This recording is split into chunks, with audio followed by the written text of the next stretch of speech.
Thank you, everybody, for coming to the Aaron Torres Podcast YouTube page. If you could do me a quick favor, see that little subscribe button at the bottom of your screen? Go ahead, click that subscribe button.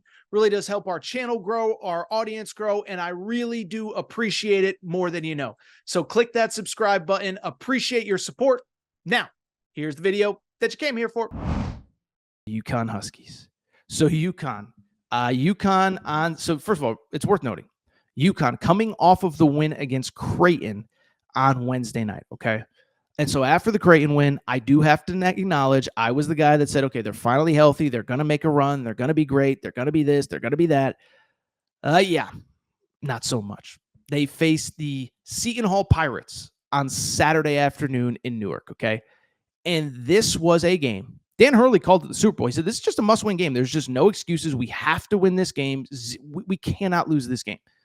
Well, they end up going to Seton Hall, which came into this game last place in the Big East, 1-12 in Big East play.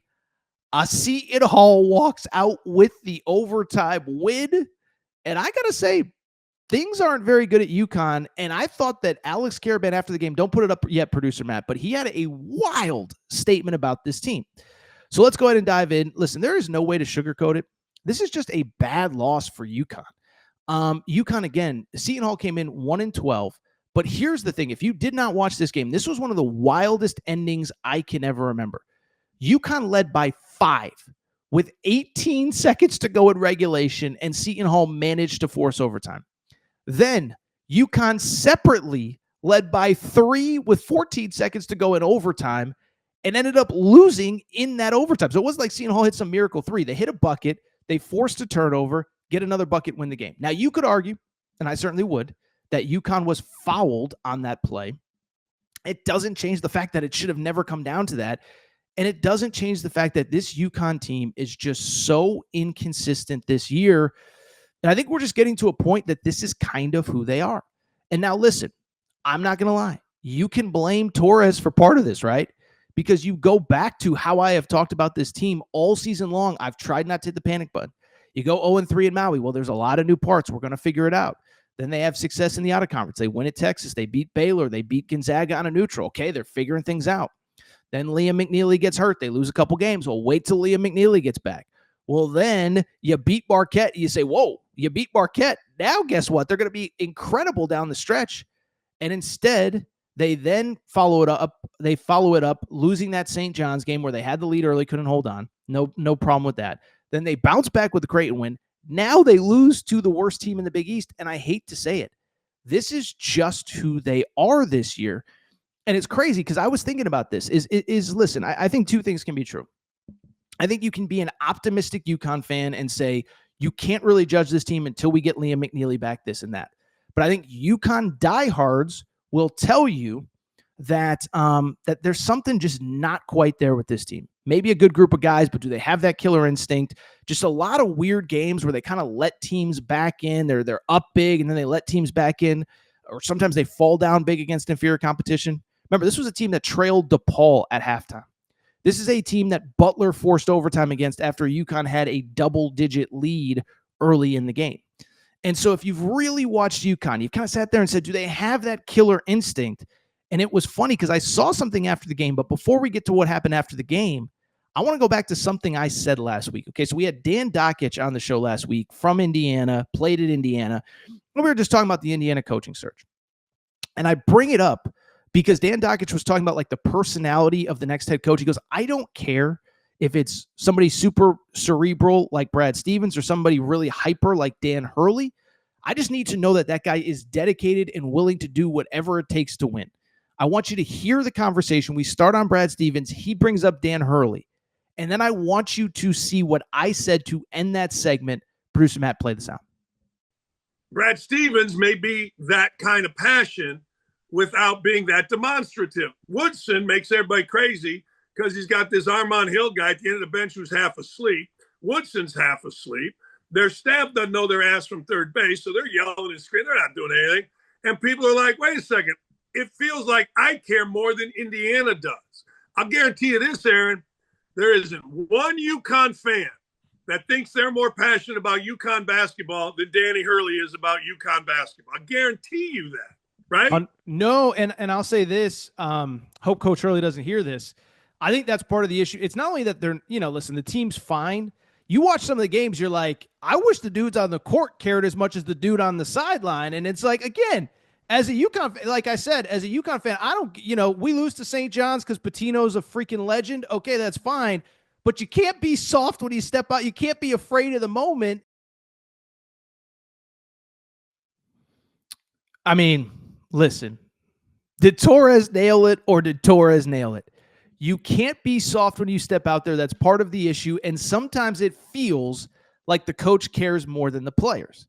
Well, that's not just my opinion, because after the game, I saw something that kind of blew me away. Alex Karaban, veteran player, 4th year in the program, redshirt junior. He's been a starter on the 2 national championship teams. He was kind of asked about the state of UConn basketball. Producer Matt, pop up what Alex Karaban after the game. This is a real quote. He said, us players don't take every game seriously and don't treat every game life or death the way that the coaching staff does, and it's our fault. It's completely on the players. We didn't show up ready to play. We were soft the entire game, and it's on us. Producer Matt, leave it up for half a second, because just think about what he just said. We don't take every game seriously and don't treat every game life or death the way that the coaching staff does. Listen, I hate to say it. That is exactly what I said to Dan Dakich on Friday's show, or I guess it was Thursday when I interviewed him. That was exactly what I said to Dan Dakich about this team. I said it feels like the coaches care more than the players. And listen, I know that everybody wants to criticize Dan Hurley for everything. This is why UConn fans will go to war for him, because it's exactly what Dan Dakich said. There is no UConn fan on the planet that questions if Dan Hurley cares about wins and losses. The problem is right now the players don't. And so listen, I think 2 things can be true. I give credit to Alex Karaban for saying that, because at the end of the day, I think it kind of takes guts, because he's got to go back into that locker room. And I think he's a leader, and I think he's trying to motivate some of the other guys in that locker room. But it's also mortifying that not only did he say it, but that if you're a UConn fan, you can see it as well.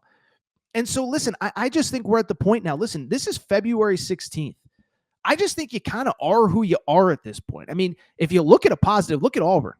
They're not only 23-2, they have basically played one bad game all year. They've been awesome in every game except for Florida. Now, they lost to Duke, but they've been awesome.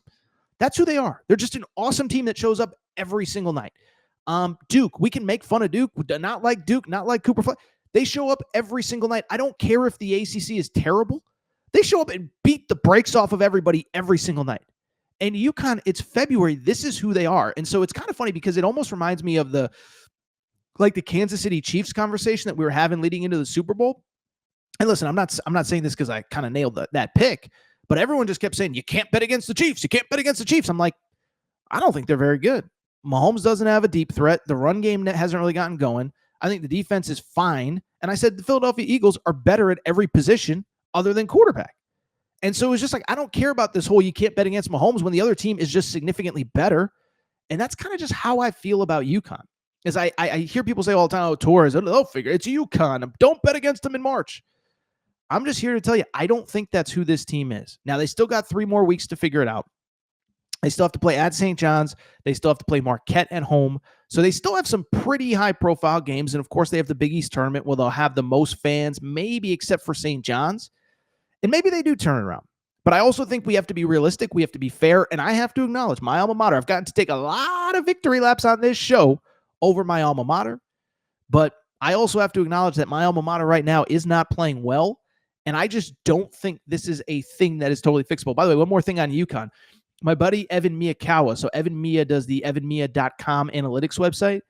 Poor guy he didn't even mean anything by it, but he put out a tweet basically saying, UConn can't believe they lost this game. There's no lock. There's no guarantee they make the NCAA tournament. And UConn fans got after him pretty hard. UConn fans, I'm sorry, it's the truth. Now, I think UConn's going to make it. I think it's like 90% UConn's going to make it. But 2 things are true. They haven't locked up a tournament resume yet. We talked about it before the Creighton game. That Creighton game was actually low-key kind of important. But they haven't locked up a tournament resume, and I'll take it a step further. I hate to say it. If you can lose to Seton Hall, You can lose to anybody left on your schedule. So there's still time for UConn to figure it out. There's still time for this. There's still time for that. But man, what a weird game. And UConn right now just is not very good.